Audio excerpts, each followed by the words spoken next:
Hello guys. आज हम इस वीडियो में बात करने वाले हैं प्राइवेट लिमिटेड कंपनी के आरओसी के कंप्लाइंसेस की। क्या क्या एनुअल कंप्लाइंसेस हैं, क्या ड्यू डेट है, अगर आपको कोई बिजनेस नहीं है तो आपको कंप्लाइंसेस करवानी है या नहीं, कितनी पेनल्टी आएगी और कितनी लेट फीस आएगी।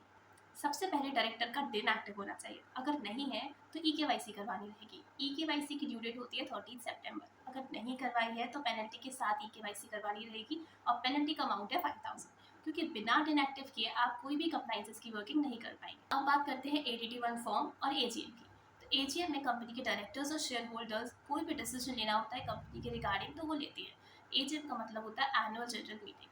इसमें कंपनी की financial performances, dividend declaration, appointment of auditor जैसे डिसीजंस लिए जाते हैं। जनरली इसकी ड्यू डेट होती है 13 सितंबर।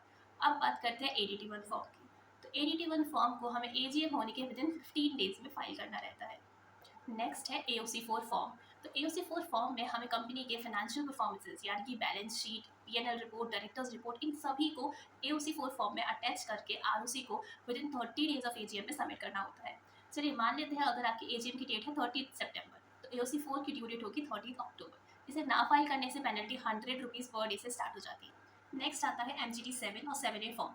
MGT7A बेसिकली स्मॉल कंपनीज के केस में फाइल होता है और MGT7 एक तरीके के एनुअल रिटर्न होती है जिसमें हम बताते हैं 31 मार्च यानी कि एज एन ईयर एंड हमारी कंपनी में कितने शेयर होल्डर्स और डायरेक्टर्स थे।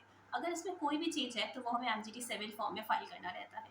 इसकी ड्यू डेट एजीएम हो जाने के विदिन 60 डेज रहती है। तो यानी कि अगर आपकी एजीएम है 30 सितंबर तो इसकी ड्यू डेट होगी 29 नवंबर और इसे ना फाइल करने पे पेनल्टी 100 रुपीज़ पर डे से स्टार्ट हो जाती है। नेक्स्ट हम बात करेंगे आईटीआर की। तो इसमें आईटीआर 6 जाता है। आईटीआर कंपनी के फाइनेंशियल स्टेटमेंट्स के अकॉर्डिंग फाइल होता है।